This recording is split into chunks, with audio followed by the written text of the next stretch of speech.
The medical bay hummed with an ethereal blue glow, its walls pulsing gently like the rhythm of some great cosmic heart. Elsa's eyes fluttered open, immediately assaulted by the alien architecture surrounding her. Smooth, organic curves that seemed grown rather than built, and air that tasted of ozone and distant stars. "Impossible," came a melodic voice from her left. The being standing beside her bed was tall and graceful, with translucent skin that revealed flowing channels of bioluminescent fluid beneath. 4 delicate arms moved with practiced precision as they adjusted something on a floating console. "The sedatives should keep you unconscious for another 47 standard cycles." Elsa tried to speak, her throat raw and unfamiliar. Where am I?" The alien's large compound eyes widened, a kaleidoscope of fractured rainbows shifting in apparent surprise. "You are aboard the medical vessel Serenity's Touch. I am Helen, your attending healer. You were recovered from the debris field of your vessel 3 cycles ago, barely alive." The being paused, studying readouts that flickered in the air like captured lightning. "Your species designation is human, correct?" "Yes." Elsa managed to push herself up on her elbows, ignoring the sharp protest from her ribs. "My ship, the Wanderer's Hope, was anyone else? You were the sole survivor." Helen's voice carried a strange harmonic quality, like wind chimes made of crystal. "The rescue was unlikely. Your vessel had suffered catastrophic hull breach. The cosmic radiation alone should have been fatal." Elsa closed her eyes. Memories flooding back. The asteroid field, the pirates who'd ambushed them, the desperate attempt to reach the hyperspace beacon before life support failed. She should be dead. Everyone else was. "I don't understand how you're conscious," Helen continued, approaching with fluid movements. "The trauma to your neural pathways was severe. The surgical nanites are still repairing damage to your cognitive centers. Most species would remain in medical coma for weeks." "Humans are stubborn that way," Elsa said, surprising herself with a weak smile. "We don't like missing out on things." Helen tilted their elongated head, a gesture that somehow conveyed both curiosity and something else, something that made the bioluminescent channels beneath their skin pulse with a different rhythm. "Your readings are unprecedented. Pain. Receptors firing at levels that should render you unconscious, yet your vital signs remain stable. Your neural activity suggests full cognitive function despite massive synaptic disruption." Elsa studied her strange savior more carefully. There was something in Helen's posture, in the way those 4 arms moved with less precision than before.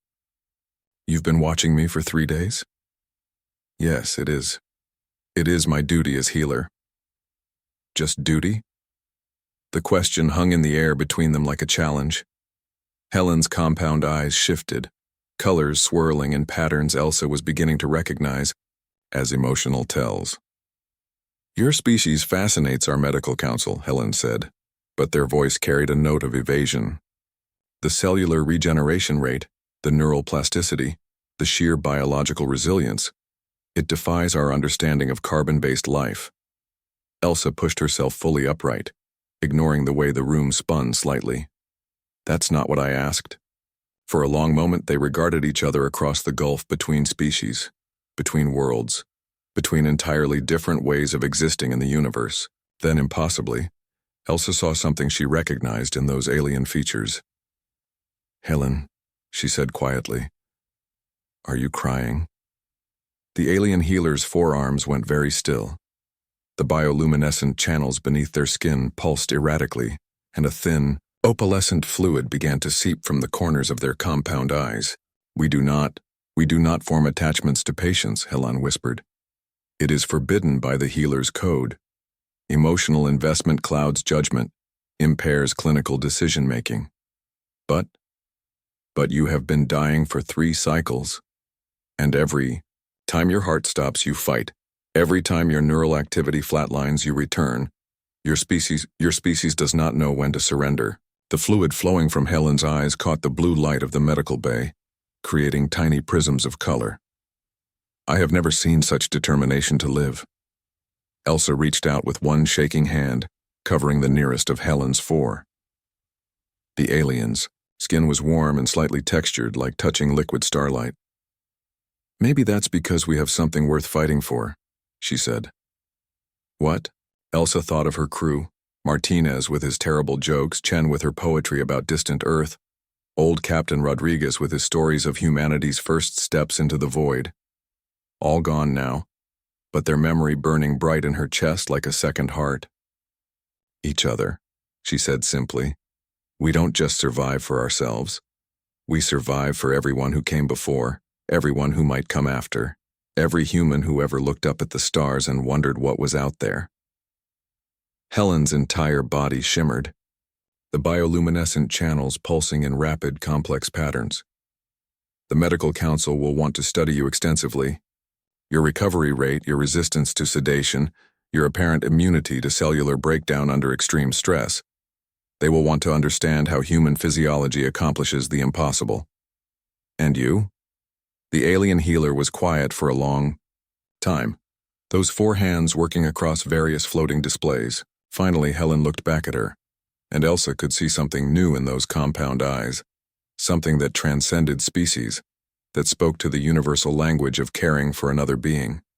I want to understand how you made me care, Helen said softly. In 300 cycles of healing across dozens of species, I have never wept for a patient. Elsa squeezed the alien's hand gently. Maybe you just needed to meet someone stubborn enough to make it worth it. Outside the medical bay's viewing port, stars wheeled in their ancient dance, and two beings from different worlds discovered that some things, compassion, determination, the refusal to give up on life, were truly universal. The healing would take time, but for the first time since the attack, Elsa knew she wouldn't be facing it alone.